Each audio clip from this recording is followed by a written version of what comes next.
محمد وعلى آله وصحبه أجمعين وبعد. So tonight, inshallah ta'ala, we continue in the tafsir of Al-Mufassal, and we started with Surat Qaf, and we're going to try and make our way down or to the end of the Quran, Surat An-Nas, and these surah, as I usually tell those who attend this halaqah, are, if you're not a big memorizer, and this is not something that's on your agenda and you find difficult to do, then really that's all you need from the Quran. Just memorize those last four. Just know them really well, understand them well. They have the summary of the Quran, and they're called the Mufassal because the Mufassal means the comprehensive. It's where very small amounts of, like the surahs are very short, but within them all the profoundness of all the surahs that came before is summarized. So it's like a way for you not to, if you're not specializing in Islamic law, instead of having to memorize the whole thing, understand the whole thing, you just, here's the last four, summarize everything that you needed. So I do these tafsir, this is maybe my third time doing tafsir from Qaf to An-Nas. I did it once in English and once in Arabic, and now I'm doing it one more time. Because I really do think that if it's a good starting point. Because a lot of people struggle with memorization and knowing the Quran. Just memorize.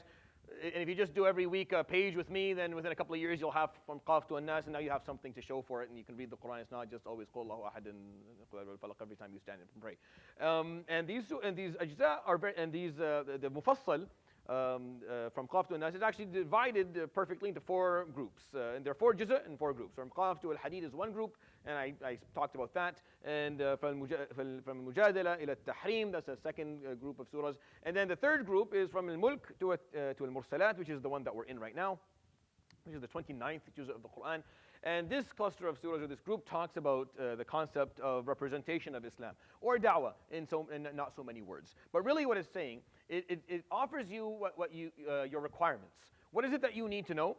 What is it that you need to have in order for you to be able to represent the deen and perform da'wah? What da'wah looks like and how it actually functions and how it works, and examples of it at the end. And that's all this juz' does. And it's very, very well compartmentalized. The juz' is amazing, and I find it the easiest go-to, and if I want to explain like a juz' of the Quran, I just go to this one. It makes perfect sense to those who are listening to it, and they find. And then the last cluster will be from An-Naba to An-Nas, and it has its own little. The final juz' again is another even more detailed summary for those who can't even do the first four. The last four at least do the last one. So what is so the first part of Juz' al-Mulk, sorry, the 29th Juz', or the third cluster of surahs within this Mufassal. The first four surahs, they talk about your basic requirements as a Muslim. What you need to know, what ethics you need to have, what connection you need to have, and what behaviors you need to have. The four things. There are four aspects of your development. You need to know certain things, which is what Surat Al-Mulk covers. Here are the pieces of knowledge you have to know. You have to obtain. If you don't know these things, and if they're not solid information that you have certainty with, you're going to struggle. So you have to know these things. So Al-Qalam talks about the principles, the values, the ethics. Here's the bar. Here's where the bar is held. Here are the values that you need to carry around with you. Anything less than that is not going to work. Surat Al-Haqqah, which we're going to start reciting today, inshallah ta'ala, talks about here's what you need to have in terms of connection with Allah subhanahu wa ta'ala. Here's the amount of spirituality that you need. Here's the dose that your ruh needs. The first surah talks about the dose that your mind needs, the knowledge, what you need to know. The ethics is what your fu'ad needs to have. And then this third one is what your ruh needs. Your spirit needs to have a certain degree of connection with its Lord, subhanahu wa ta'ala. Without that without that connection, without that closeness, without that spirituality, then it's not going to work. And this is very well established Islamically, outside of even what I'm trying to explain to you in Surat Al-Haqqah. That if your qalb and your ruh are not connected to Allah subhanahu wa ta'ala, then you will run out of fuel very quickly. And we're going to learn about this in this juz' when we recite Surah Al-Muzammil in detail, like the concept of running out of fuel. But we know that you have to have that spirituality in order for things to work. In order for you to be able to carry this message for the rest of your life, in order for you to actually be able to hold yourself to the ethical bar that Surah Al-Qalam taught, then you have to have the understandings of Surah Al-Haqqah. Your heart has to be connected. You have to have that fearfulness of the Day of Judgment. You have to think about adhab. You have to think about thawab. You have to reflect upon Allah subhanahu wa ta'ala's punishments to the people who came before you, what happened to them when they didn't listen, and what happened when they did. This has to be part of your experience. If you don't have the ability to perform itti'adh, which is where you reflect on things, and you use that reflection, you use the result of that reflection to motivate yourself to do something. Whether you look at someone who succeeded and you use that to motivate yourself to succeed, or you see someone who failed and lost everything and you use that to motivate yourself not to fail. If you don't have that in life, then you won't get very far in anything, not just in Islam. This is not just as a Muslim. As a human being, you have to have that ability to look and reflect and learn. Because, yes, your brain can be stimulated with the knowledge that you have. You can be given a role model that sets the bar at a certain place.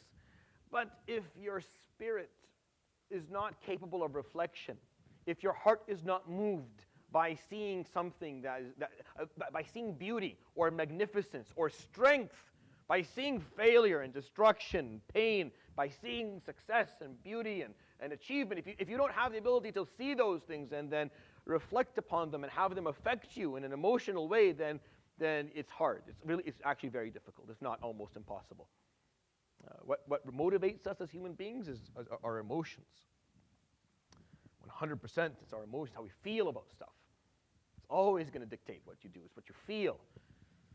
If you think something, you believe something, you don't feel it, you can only do it for so long before you stop, before you find it a burden, and then you give up on it with time.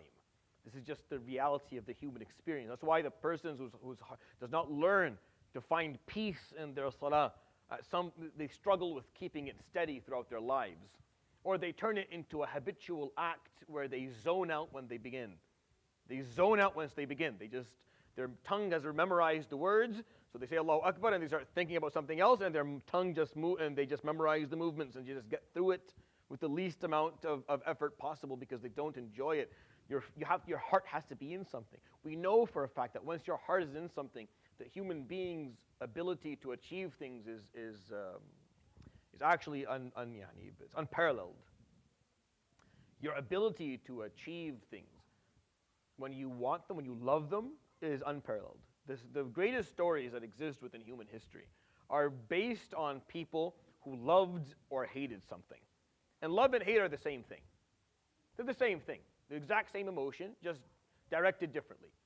I can love you, and hating you is just loving to see you in pain. That's hating you.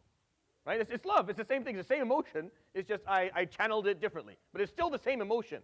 So the opposite of love, I explained this in other, is not hate. It's indifference. It's indifference. It's not hate.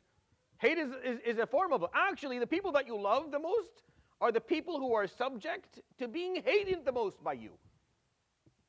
The people whom you love the most are the people who are at risk for you to hate the most in your life. That's why divorces occur so often. Two people fall madly in love, and then they hate each other. Why? Because it's the same emotion, just channeled differently. There's billions of people whom you are indifferent to. You couldn't care less. Even if you tried, you couldn't care less because you don't know anything about them. You have no interest at all. It's the people that you know, that you love, that are at risk for you to hate, because love and hate are the same thing. But those two emotions are very powerful in motivating you to do things in this life that you live. And you'll be surprised how much of what you do in life is motivated by your feelings. The Quran is not ignorant to that. The Quran does not ignore that. The Quran talks about that a lot. That first of all, it starts with the most important piece, the knowledge. You need to have a proper understanding. Ignorant emotion is a very dangerous thing in this world. And ignorant emotions are very dangerous. That's how wars start. That's how mass murders occur. That's how dictators emerge from ignorant emotion. So you have to know. You have to have knowledge. You have knowledge and you're aware, and you have a bar, an ethical bar that won't let you dip under a certain degree of rahmah and mercy in how you treat people. Then, and only then, are you allowed to motivate yourself through your emotions. Allow your heart to lead the way, because now you have knowledge and you have an ethical bar. So you're going to keep things, you're going to keep it halal. You're going to keep it correct. You're not going to fall into the pitfalls of and the shortcomings of an ignorant emotion or an ethicless emotion. Ethicless emotions are very problematic as well. If you have a lot of emotion, you have no ethics. I mean, you'll do anything for something that you want, then, or that you feel passionate about, then that's not going to work either. Right? One of the Machiavellian, you say the ends justify the, no. In Islam, do the ends ever justify the means? No, they don't. Never. Never. Making that argument is extremely, extremely difficult. That's where the usuliyun and the fuqaha sit and argue and fight and disagree and divide forever on a discussion, a point of whether it's okay for the end to justify the means that we're using. Because in Islam, the ends have to be obviously beautified and halal, and the means that take you there have to be too. But an ethicless emotion, you'll do anything. You'll cheat, you'll lie, you'll harm, you'll destroy, you'll kill just to get what you want because you're passionate about it. It's not impressive. Oh, but I worked so, I love this, I wanted this, I've always wanted this, it's my passion. Yeah, but you left a trail of blood and harm and destruction. It's not impressive. It's not impressive at all. No one's going to applaud you, except those who don't know about it. But those who know about it will despise that person. Are you understanding the problem? So ignorant emotion is problematic. Ethicless emotion is problematic. That's why Surat Al-Haqqah comes third. That's why Surat Al-Haqqah comes third in the tartib of this juz'. First, you have to know the knowledge. You have to have the ilm. You can't be ignorant. Surat Al-Mulk tells you that. And then you have to have the ethical bar. You have to know what you stand for, what your principles are. Surat Al-Qalam. And then, here's your dose of emotion. Surat Al-Haqqah is very moving. It's very moving, wallahi. It's one of the most powerful surahs in the Quran. If you ever need to be an imam and you want to move the hearts of those behind you, just choose a part of Surat Al-Haqqah. Your hands easy. Easy go. Very easy choice. It's like a cheat code. You just read it. Every aspect of it is just very powerful. The reason that I'm giving you this introduction is because it's cheap to play on people's emotions alone. It's very cheap. It's a cheap way to motivate people to play only on their emotions. As a public speaker, I know this. I know this. It's not hard for me to get on the minbar and to get everyone into tears. It's not hard. It's not difficult at all. It's actually the easiest thing to do. It costs me nothing. And it makes people popular. And it makes me popular. If I can get people to come to attend things and get all in tears and tear up and feel something, then you become popular. However, it's a cheap way to go. Before you do that, before I even think of doing that, I have to make sure that I am talking to an educated audience. That the audience in front of me know exactly what they need to know. And they have clarity and certainty. And they also are holding themselves to an ethical bar that is at least reasonable within Islam. And then, and only then, can you start touching on emotion and doing wow and moving hearts and whatnot. When you start the other way around, that's how ISIS came out. Where do you think ISIS came from? A khatib who was emotional, who moved the hearts of a couple of 19 and 20 and 21 years old about the suffering of other people. They didn't know what to do with all of this emotion. They didn't know what to do with all. They were filled with emotion, with passion for something they loved. They had no idea what to do with it. So they ended up doing something that is later on, it's not, they're good people. I know it's unpopular. They're good people. Wallahi, they are. You meet someone who loves Allah and loves His Prophet. He just doesn't know what's right and wrong. He just was not properly educated. He was fueled through a lot of emotion. And then that sent them in. We've seen hundreds and hundreds of our youth die and lose their lives because they just didn't have the. So it's a cheap thing to do, which is why the Quran is very, very accurate and precise on when it puts in that dose of emotion. The Quran, it'll put a small snapshot of Yawm al-Qiyamah that's moving in the midst of a surah that is filled with wisdom.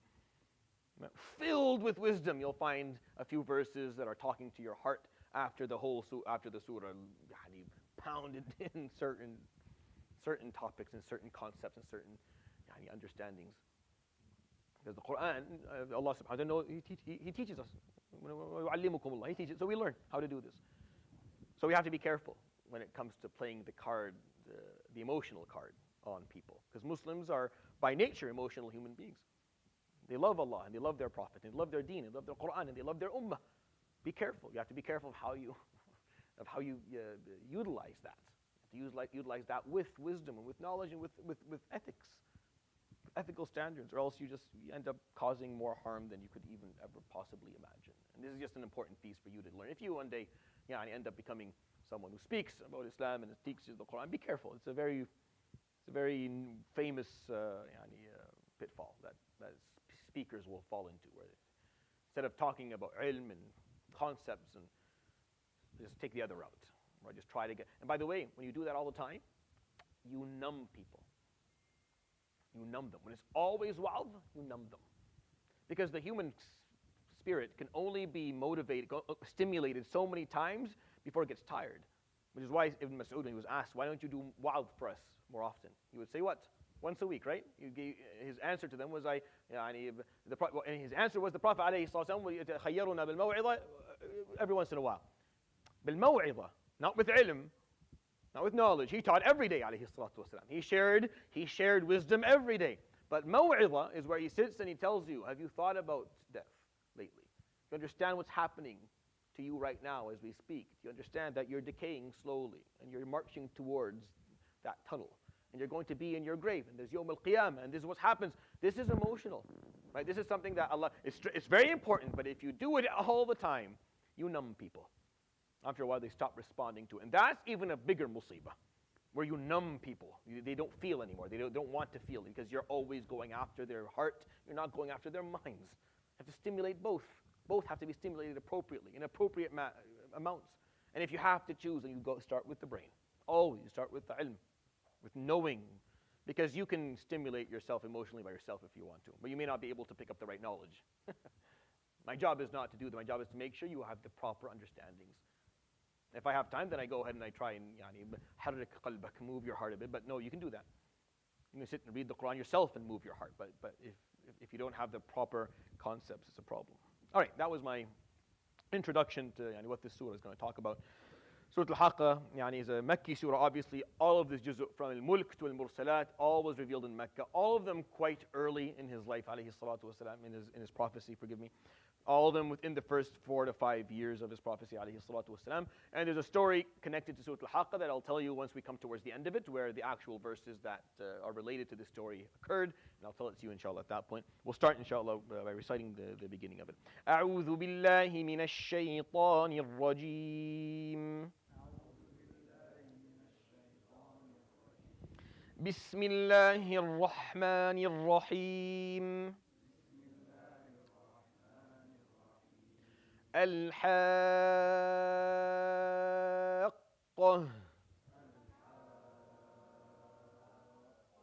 So it's 6 counts, right? You know it's 6 counts because you look at the letter that comes right after the med, and there's a shadda on it. Whenever there's a shadda on it, then you don't need to ask anybody. It's going to be 6 counts for sure. Now there are other situations where you will have a 6 count med without a shadda, but they're very few. But all med that has a shadda after it will be 6. All mudud that have a letter that has a shadda right after it is going to be 6 counts for 100%. So you look at Al-Haqqah, you see the qaf has a shadda on it, right? Mal-Haqqah.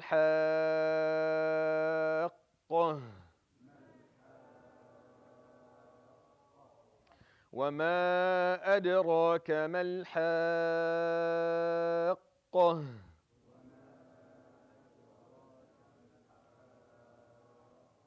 So وَمَا أَدْرَاكَ, that's 4. Because it's a regular med, but Al-Haqqah continues to be to 6. All right, so let's first of all start because the name of this surah is very important. The word Haqqah is derived from the root of Haqq. Ha, qaf, qaf. So Haqq is righteousness. Haqq is the truth. Haqq is reality. All of these words can be used to just translate it or describe it, depending, or even purposefulness, depending on the context. So the word haqq is a very powerful word. It has multiple meanings in the Arabic language, and it depends on the context of where it's being used. So here Allah subhanahu wa ta'ala coins a word that was never used in the Arabic language ever before. Min mubtakarat al-Quran, as Tahir ibn Ashur would say, rahmatullah alayh. So the Quran has within it a number of words that the Arabs had never used before. The reason that is acceptable is because the Arabic language is similar to math. Arabic has within it the concept or the idea of derivatives. Meaning if you have a root of 3 letters, then you can derive different words that will have different meanings from these 3 letters. Right? So fa'ala, to do something. Fa'il is the one who did it.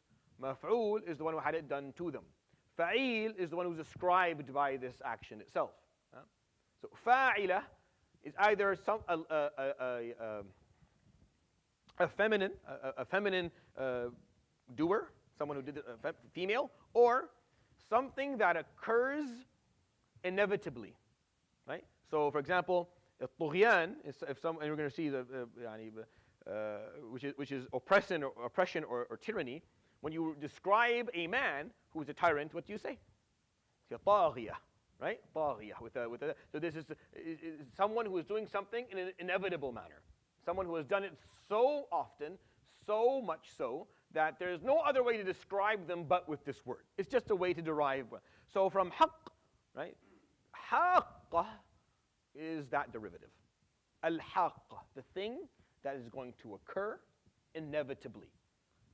But since the derivative is haqq, then it's going to occur inevitably as a reality, because that's what haqq means. Haqq is reality or truth, meaning the truth that is inevitably going to occur. So the derivative just explains to you that this is going to inevitably occur.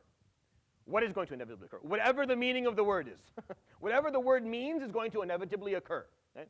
So what is the word haqq, which is the truth, which is righteousness, which is reality? So there's a reality, there's a truth that is going to inevitably occur. And that's derivative never existed in the Arabic language. No Arab ever used this word before and said haqqah. No, they never did, but the Quran did. And the Quran, when it does that, the Quran teaches us that this is, and that's the beauty of the Arabic language. And I don't want to go into a long tangent, that will bore you, on the beauty of this language. But this language that we have, that Allah subhanahu wa ta'ala chose to reveal the Quran through, is a language that is extremely flexible, very, very rich in vocabulary, can continue to grow over time, and is authentic and holds its own throughout time, despite the challenge and the test of time. So if you were to go back 1,000 years, when was Shakespeare? What year? Technically, around 1,000 years ago? Less? Something like that? Maybe 19, something like that? All right. So let's say we go back to the Shakespearean English. So if you open Shakespeare, I know it doesn't matter when he was. I just know something else. So the Shakespearean English, if you were to open and to read his English, it's ridiculous. Right? It's behaveth and it's crazy. No one speaks that way, and you don't understand most of what's being said. Right? You need to translate it into something a little bit modern. However, I can go back to the exact same timeline. Imam al-Tahawi, right, who wrote Al-Aqidah al-Tahawiyya 1,000 years ago, and I teach it every year, and I don't have to change a word. I don't have to translate anything really to someone who understands Arabic. I don't have to change the phrases. I don't have to. No. It's the same. This language that was spoken 1,000 years ago is still spoken today. If you understand Fusha, then you're fine on both fronts.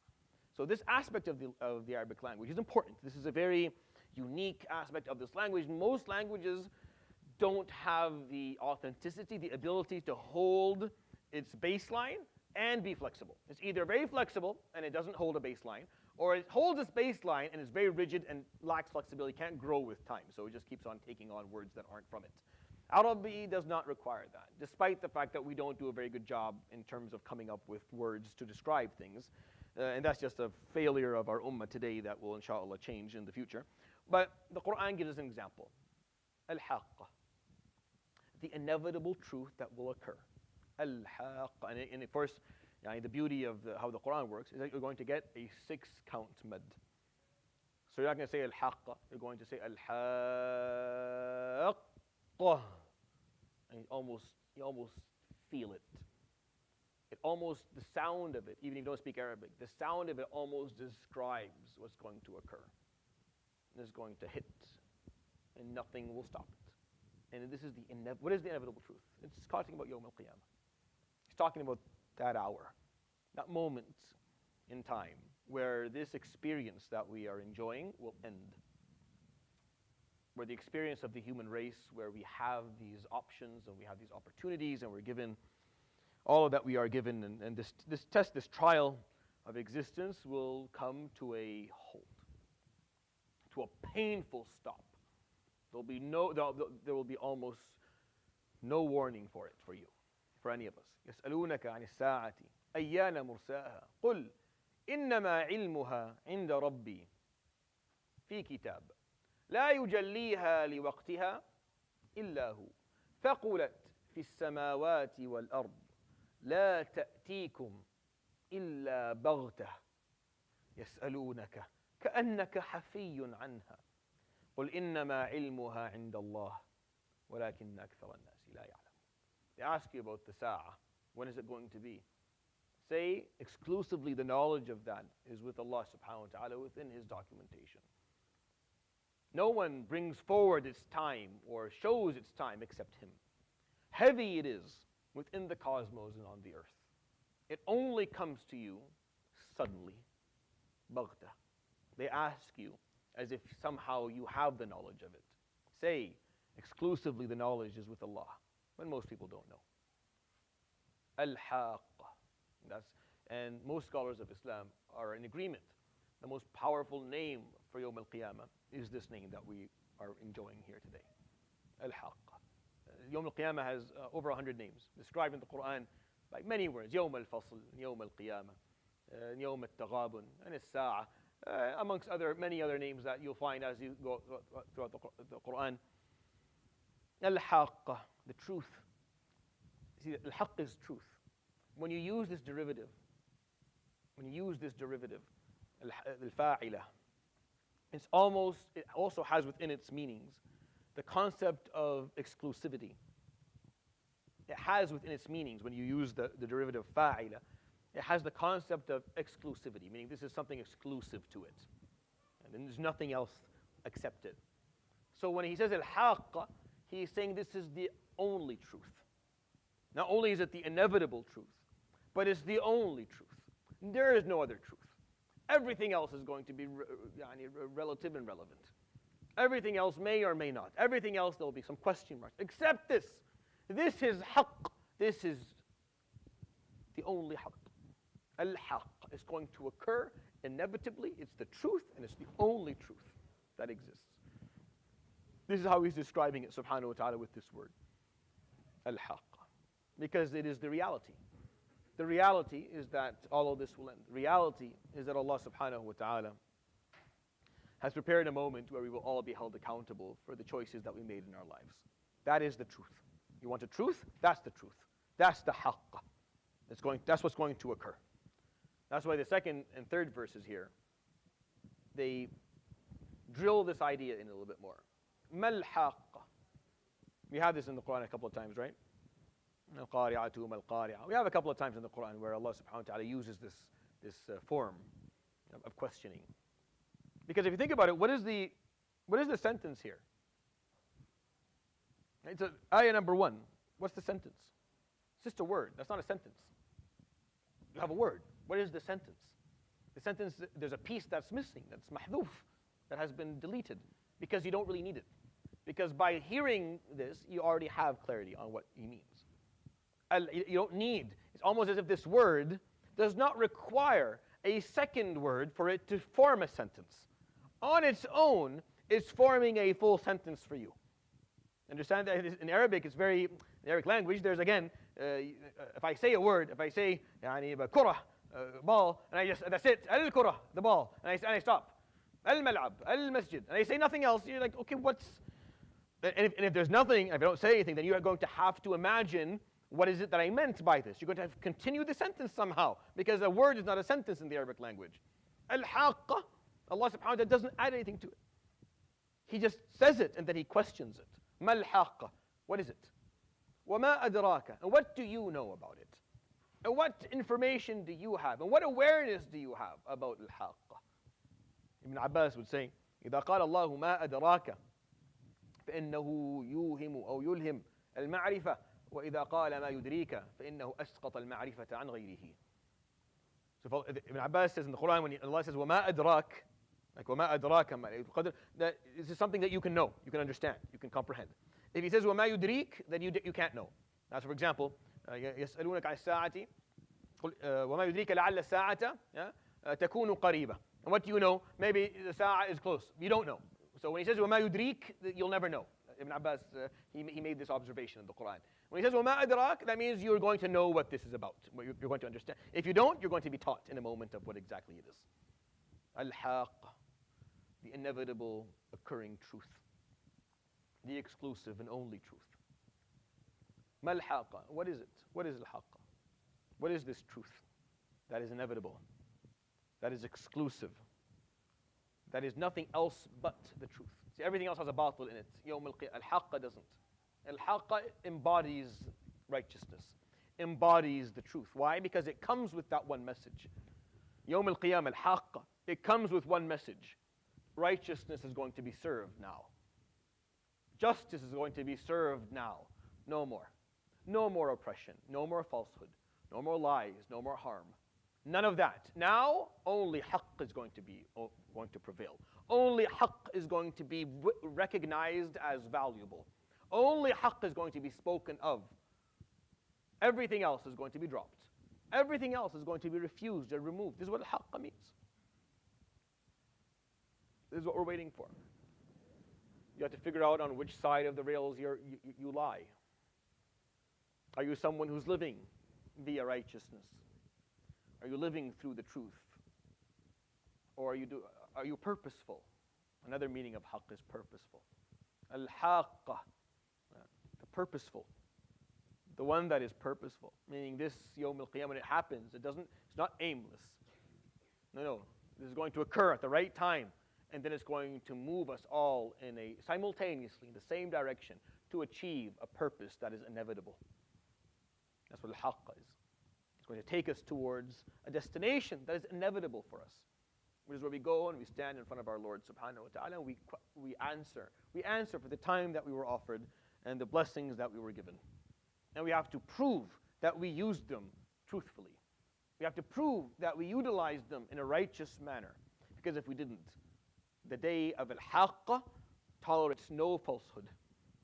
The day of al-Haqqah tolerates no falsehood, no lies, nothing. It only tolerates righteousness. Everything else is going to be refused. So every answer you're going to give is going to be the truth.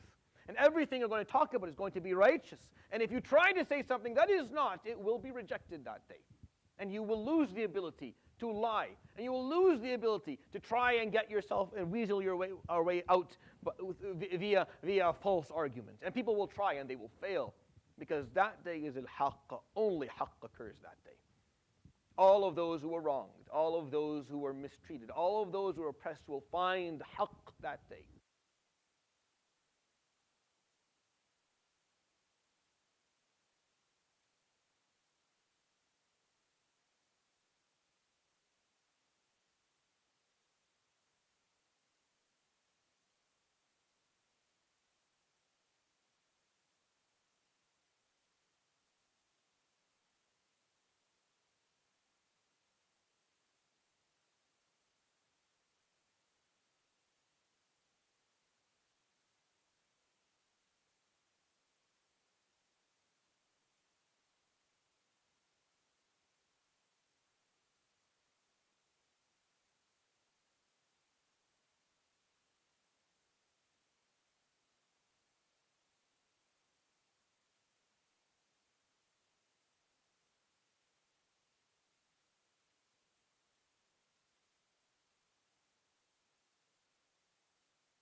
it to fulan, but I know fulan. No. The only one that you can say I know, I know fulan. It doesn't matter who you know, unless you know Allah. If you know Allah subhanahu wa ta'ala, then you're good, because no one else really matters that day.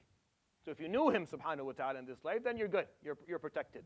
And others will benefit from you because you know Him subhanahu wa ta'ala. You know the boss, you know Allah subhanahu wa ta'ala. You can turn to Him. It's Al-Qari'ah. And we'll talk about this in more detail when we come to the surah. كذبت ثمود وعاد بالقارعة. Thamud and Ad, they both disbelieved consciously and intentionally in the swift blow of the day of judgment. فأما ثمود, as for Thamud, which is the closer historically to the Prophet ﷺ's time, فأهلكوا بالطاغية. They were destroyed, they met their demise بالطاغية. الطاغية is a strong, powerful blow. So remember, we talked about the derivative of fa'ila. So طاغية can be something inevitable, and can be something that's exclusive, and can be something that is that when it occurs, nothing occurs after it. So in Arabic, when you have a derivative, it can mean 2 or 3 different things. It'll be defined by the context of the sentence that you're reading. So here, بالطاغية is talking about a powerful blow. That comes from the root of طغيان. طغيان is something that transgresses. طغى إذهب إلى فرعون إنه طغى. Fir'aun has transgressed. He has gone beyond, he has harmed people. He is causing harm. He is transgressing against their rights. الطاغية is the punishment that Allah subhanahu wa ta'ala sent to Thamud. It was one powerful blow that transgressed against them all and ended them all and left none of them. Thamud were ended quickly. Salih alayhi salam brought them a miracle that they could not deny. They asked for it. They carved it out. They told him what they wanted. He came to them, they were drunk.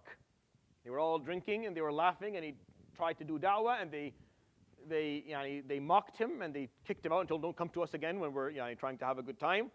And then one of them, as a joke, said, I won't believe in you until that big rock in our mountain, they had this big rock in a mountain, a boulder in a mountain, crumbles and opens up, and a camel comes walking out. So they started to laugh, and someone else said, yeah, and it has to be a female camel. And it has to be so big that it needs to drink from our well 24 hours, every 48. Like it has to drink day in day. And it has to be pregnant. And it has to be this color. And they sat down, and they just kept on counting all of these different things. So once they were done, Salih turned around, and he said, if I bring it to you, will you believe? And they all sobered up real quick, because they were just joking. And so I said, but if I do this to you, for you, if I have Allah subhanahu wa ta'ala deliver this to you, will you say La ilaha illallah and change your ways? So they sobered up and said, well, yes, of course. He said, but if I do this and you don't, then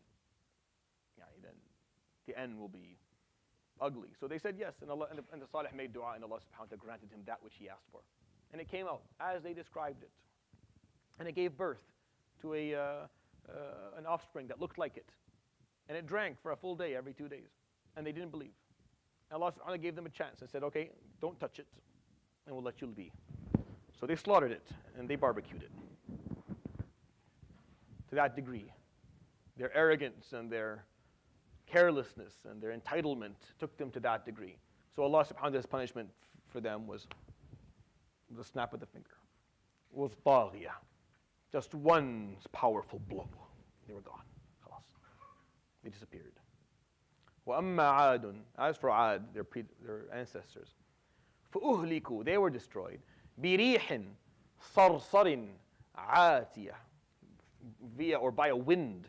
Sarsar, that has a very loud blow. The sound is very loud. In Arabic, many of the words will sound the way what they mean. Like they'll sound their meaning. So a sarsar, huwa sawtu rih, which is usually the sound of the wind is the word itself. And Arabic has a lot of that in it. Like where the letters themselves sound out what it is that's occurring, and that's an advantage for it. So birihin sarsar, a wind that blows powerfully, that is loud, atiyah, that leaves nothing, that takes with it everything. that carries everything in its way. Ata is where nothing, it bulldozes everything. Nothing stands in its way. Al-utub. سخرها عليهم. He sent it upon them, subhanahu wa ta'ala. 7 ليال, 7 nights. وثمانية أيام, and 8 days. So it started during the day and ended during the day. So it started after Fajr. And it ran for 1 day, 1 night. 2 day, 2 night. 3 day, 3 night. 4 day. 7 day, 7th night, 8th day. On the 8th day it stopped. سخرها عليهم 7 ليال وثمانية أيام حسوما. Al-hasm is when something is decisive. Al-hasm is decisiveness. Husuma, meaning a week that was decisive. When Allah talks about Ad, what does He say? قال إرم ذات العماد. That had the strong, the pillars, the strong, powerful pillars. التي لم يخلق مثلها في البلاد. The one that there's nothing similar to it. There was never an empire that was so powerful. And people say, well, where is it? We don't find it. Yeah, exactly. Where is it? That's the point. They come back and say, but no, where are they? We don't see, their ruins. I know. That's the whole point. If you go to Ahqaf, وَاذْكُرْ أَخَا عَادٍ إِذْ أَنذَرَ قَوْمَهُ بِالْأَحْقَافِ. When he went and spoke to them in the area called Al-Haqqah, you don't find a lot because he didn't leave a lot, subhanahu wa ta'ala, for you to find. Their ruins weren't left for us to see. Most of it was destroyed. For 8 days and 7 nights, that wind blew. يقول في حديث النبي عليه الصلاة والسلام في حديث أبي داود قال فكانت الريح تأخذ الرجل من عاد فتحمله في الهواء ثم تدك رأسه في الأرض فينفصل رأسه عن جسده. The people of Ad were large human beings. They were big people. And the wind was so powerful it would take someone, it was a tornado, and lift them into the air and turn them upside down and slam them down upon their heads. And the head would go in one direction and the body in the other. فَتَرَى الْقَوْمَ فِيهَا صَرْعًا. You see the people of Ad within their area. صَرْعًا. صَرْعًا is in dead. كأنهم, look at this, the simile that he gives here in the tashbih. كأنهم, as if أعجاز نخل خاوية, hollowed stumps of palm trees. Because the heads are not there. And they're hollow, they're empty on the inside. They've been dried out. They've been dried out with this 8 days and 7 nights of wind. They're hollow on the inside, and there are no heads. They look like the stumps of palm trees left on the ground. فَهَلْ تَرَى لَهُمْ مِنْ بَاقِيَةٍ. Do you see, this question is for the Prophet ﷺ and for me and for you. Do you see anyone or anything left of them? Baqiyah, something that is left. Something that should be left. Like I said, it's inevitable. It should be left. It should be there. Is there a baqiyah? Is there something that is left amongst them? Nothing is left. Surat Al-Haqqah, as I started this halaqah with, its purpose is reflection. Its purpose is for you to allow your heart to absorb and to reflect upon some of these stories, to touch you, to maybe bring out some degree of fear, some degree of hope, or some degree of accountability. After you've understood what you need to understand from Allah subhanahu wa ta'ala, you understand the knowledge, you know what's right and wrong, He gives you these examples to reflect. You have to reflect as a person. We can't really grow if we don't. If we don't see the ruins of others, if we don't see what happened, and you want to experience something real, you go to a place where something real happened. And you stand there and you observe it, and it affects you in a way, like you know what's right. You know that you should be someone who's a bit more of a philanthropist. You know you should be more, you want to feel that way? Go visit Gaza one day. Go visit the part of Pakistan where the earthquake occurred. Go to the part of Turkey where the earthquake happened. Go to Syria one day and visit the jail of Sudnaya. Go stand there. Go stand there and reflect on what happened here once. And it'll clarify things. We need that. As human beings, we need that peace. Our heart has to be aligned with our minds. If your mind is in one direction, your heart's in the other, it's a recipe for destroy. Things don't work out. They don't. You need to have that motivation. So Allah subhanahu wa ta'ala tells the Prophet, tells the Sahaba, go look at Thamud and look at where they lived before. Go look at Al-Haqqah where Ad was. This is what I did to them when they transgressed and when they oppressed and when they turned tyrannical. This is what I did to them. Stand there and reflect. That's what he told them. Don't go there and as tourists and take pictures. Go there and reflect on what happened. This it'll mature your heart and allow you to make the decisions that are helpful for you. We'll continue inshallah this beautiful surah next week. Subhanallah bihamdik shalla la ilaha illa anta astaghfiruka wa atubu ilayk. Wa sallallahu wa sallam wa barak ala nabiyyina Muhammadin wa ala alihi wa sahbihi. Jazakumullahu khair, barakallahu.